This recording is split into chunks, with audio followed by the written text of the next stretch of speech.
और आप देख रहे हैं एनए न्यूज। आज एक एक्सक्लूसिव रिपोर्ट हम आपके सामने लाए हैं। ईरान, जी हाँ, वही ईरान जो इजराइल से डर रहा था, लोगों का ये कहना था, लेकिन आज ईरान ने इजराइल को मुंह तोड़ ईरानी मिसाइलों ने वस्ती और जुनूबी इसराइल के 4 मकामात पर संगीन नुकसान पहुंचा, जिसमें सोरोका अस्पताल भी शामिल है, जबकि इस्राएली अफवाज ने ईरान के आर्क हैवी वाटर जौहरी रिएक्टर पर हमला किया है। अमरीकी सदर डोनाल्ड ट्रंप का कहना है कि वो अब भी बढ़ती हुई दुश्मनियों में रियासत-ए मुत्तहिदा अमेरिका की फौजी मुदाखलत से मुताल्लिक अपने इख्तियारात पर वज़न कर रहे हैं। इससे कबल ईरान के आला रहनुमा आयतुल्लाह अली खामनेई ने अमेरिका को मुतनब्बे किया था कि इसके इलाके में किसी भी हमला के संगीन नाकाबिल तलाफी नताइज होंगे। ईरान पर इसराइल के हमलों से हलाकतों की तादाद 240 से ज्यादा हो गई है, जिसमें 70 ख्वातीन और बच्चे भी शामिल हैं। इसराइल पर ईरानी हमलों में कम से कम 24 अफराद हलाक हो गए हैं। चूँकि इसराइल और ईरान के माबैन फौजी तनाज़ा में शिद्दत आ रही है, रियासत-ए मुत्तहिदा अमेरिका के सदर डोनाल्ड ट्रंप ने धमकी दी है कि ईरानी सुप्रीम रहनुमा आयतुल्लाह अली खामनेई अमेरिकी अफवाज के लिए एक आसान हदफ है। ट्रंप ने मंगल के रोज एक सच्चाई समाजी उद्दे पर कहा, हम उसे कत्ल बाहर नहीं ले जा रहे हैं, कम से कम अभी के लिए नहीं। हमारा सब्र पतला हुआ है। ट्रंप इंतजामिया के साथ इस बात पर गौर करने के साथ कि आया अमरीकी तैयारों और हथियारों को ईरान के खिलाफ इसराइल की मुहिम की हिमायत करने के लिए इस्तेमाल करना है।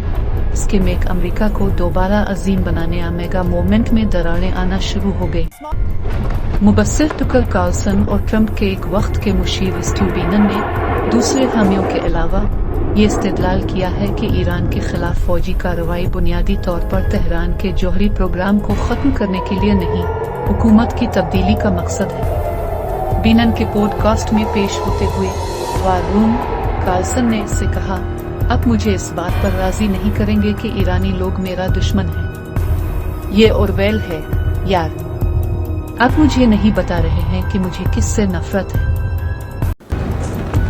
ईरान ने इजराइल के वो मकामों पे जो है अटैक किया, जिसके अंदर सोराकाबुल के एक हॉस्पिटल था। उस हॉस्पिटल के नीचे ये माना जा रहा कि इजराइल का बंकर था। जी हाँ, आप बिल्कुल सही सुन रहे हैं, बंकर था वहां पर, और वहां उस एरिया को भी तबाह ताराश ईरान ने कर दिया। करने के लिए न सिर्फ इतना ही, बल्कि इजराइल के सेंटर इलाके में जहां पब्लिक का और खासकर जहां शेयर मार्केट का एरिया था इजराइल का, वहां पर भी ईरान ने कॉम्प्रोमाइज नहीं कर और वहां पर भी अटैक किया। माना यह जा रहा है कि ईरान अब किसी को सुनने वाला नहीं। इसी तरीके से ये जंग चलेंगी और इस जंग के बीच में इवन अमेरिका भी बीच में आएगा। वो अमेरिका को भी वार्निंग दे चुका। तनाज़ात के इशारे इसराइल को जुमेरात के रोज ईरानी मिसाइलों की एक नई लहर का निशाना बनाया गया। इसमें जुनूब में एक बड़े अस्पताल। हड़तालों की पहली लहर रात के वक्त 50 से ज्यादा ईरस फोर्स लड़ाका जेट तैयारों को हासिल की गई थी और तेहरान के इलाके में 40 से ज्यादा अहदाफ पर हमला किया जब हड़ताल की दूसरी लहर शुरू हुई। आज से पह सिराका के दौरान तेहरान के आसपास 20 से ज्यादा हदफ का इस हदफ का ताल्लुक है।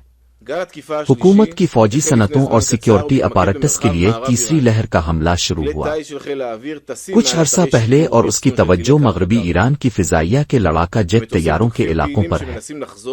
लॉन्च साइटों और सतह के मिसाइल डिपो के ऊपर उड़ाना लड़ाका जेट है।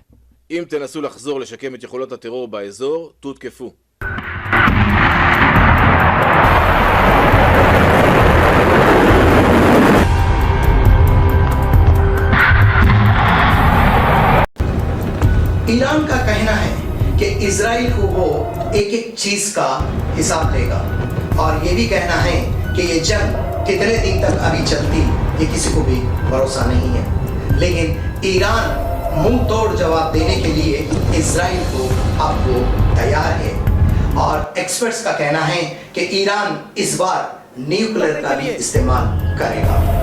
ये थी एक्सक्लूसिव रिपोर्ट, और आप ऐसी ही रिपोर्ट को देखते रहे एनए न्यूज चैनल पे, और खालिद अली को इजाजत दीजिए और आप देखते रहिए एनए न्यूज।